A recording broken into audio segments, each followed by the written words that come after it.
say about the Yale piece that we are already collaborating. UConn Health Center is already collaborating with UConn. They are very much a part of the stem cell initiative, and in fact, the state invested money in the Yale and the UConn Health Center. So we are trying to work together and grow Connecticut jobs, not just in this region, but statewide. Let's talk about some of the other issues that are facing the Higher Education Committee, because the big thing that, before this UConn thing came out, the biggest thing was really the governor's determination to try and consolidate higher ed. Now, we'll get into that in a second, but first, I know something that both of you are really concerned about is the recent announcement from the community colleges that they no longer really have an open door policy. That's officially on the books, but because of several of them reaching capacity, that's not the case. Mr. LeGeyt, that's the place that most students turn to. They feel if they're going to get their foot in the door of higher education, they need those community colleges. Are you worried about this? Well, certainly I am, and community colleges are different than the four-year institutions that we have in our state.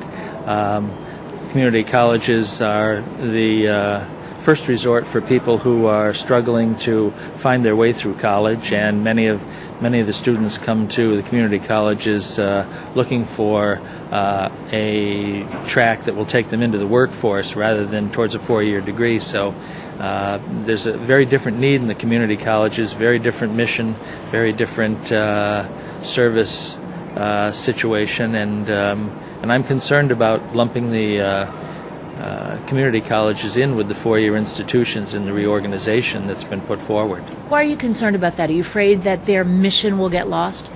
I am, and I'm also concerned about the administrative structure that's been put forward with the Board of Regents and the CSUS system and the community colleges being administrated by them. Community colleges have a different mission. They're a different type of educational institution, and I fear that they're going to get lost in the shuffle when it comes to trying to find their way and advocate up toward the Board of Regents, and then when funding would descend downward to them, I don't think they're going to get a fair shake, and I'm very concerned that even though there's an extra $2 million worth of savings, I don't expect that that's going to be worth the benefit. Roberta, Willis, you've been concerned about that too, and in fact, there was word at one point that there was some kind of a deal being struck to meet those concerns. Let's first lay out what's on the table now in terms of the consolidation. What would be mingled? What's going to be mingled is there's going to be a creation of a Board of Regents, and under this Board of Regents there'll be the state university system, the community college system, and Charter Oak. Part of the problem I have is that we're at record enrollment at our community college and our state university system. And that has put incredible pressure on our schools, particularly our community colleges. And while we're doing this reorganization, I feel as though we haven't put the resources financial into the system that we need to really help the colleges deliver what they need to do. And they are the workforce of development of jobs here in Connecticut.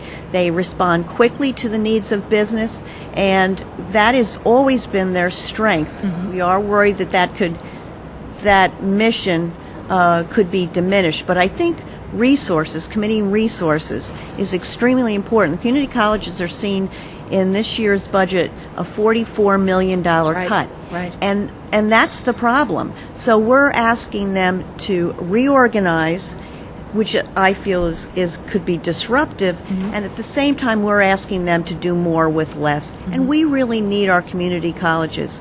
That's Connecticut's strength, is creating a skilled and educated workforce, and our community colleges have been able to respond to those needs the most rapidly. As co-chair of the committee, you had a report come to you that was an analysis that was created by the National Center for Higher Education Management Systems.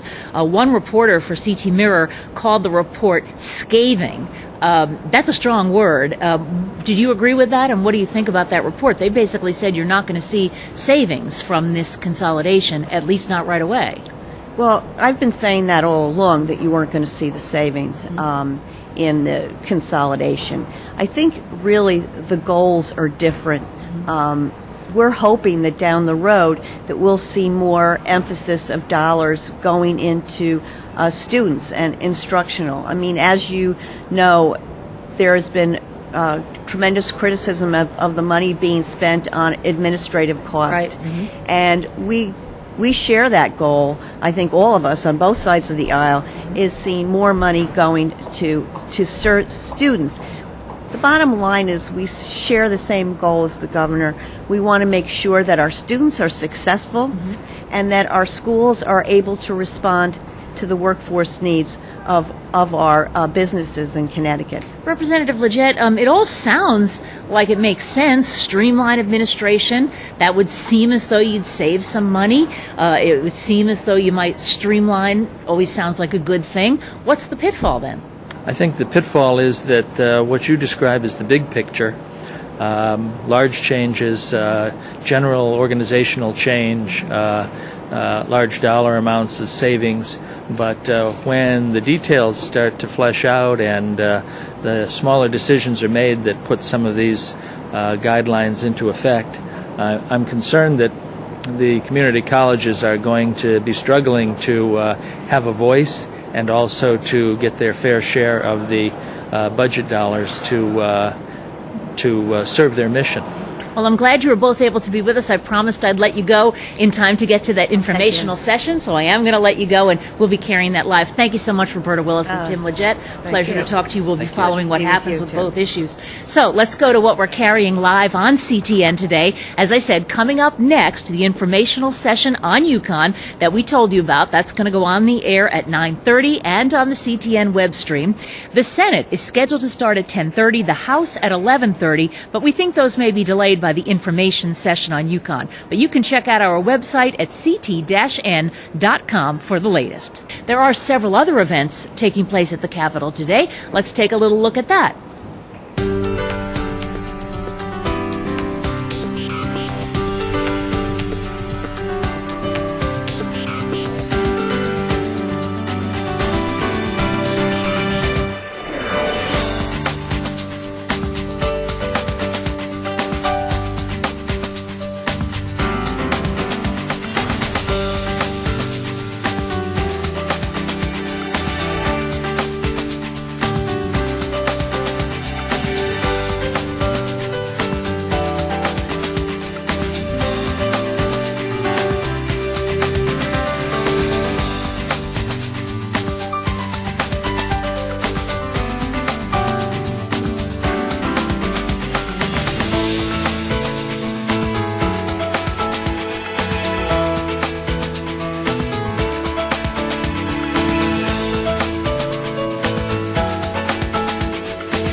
And of course, if you want to get an in-depth look at what's happening around the Capitol this week, you'll want to tune in to Capitol Report Week in Review. It airs Friday at 7 p.m. and then throughout the weekend and again on Monday morning. If you're looking for the exact times, go to our website, ct-n.com.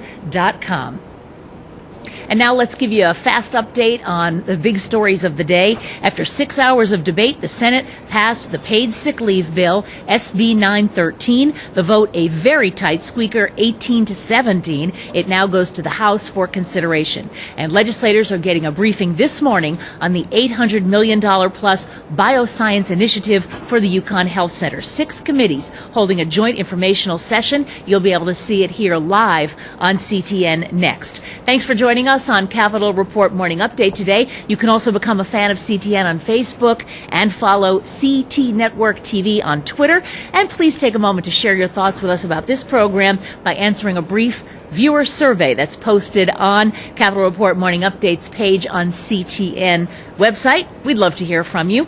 And tune in tomorrow. We'll be talking about the big energy bill. I'm Diane Smith. I'll look for you tomorrow morning at 9 o'clock.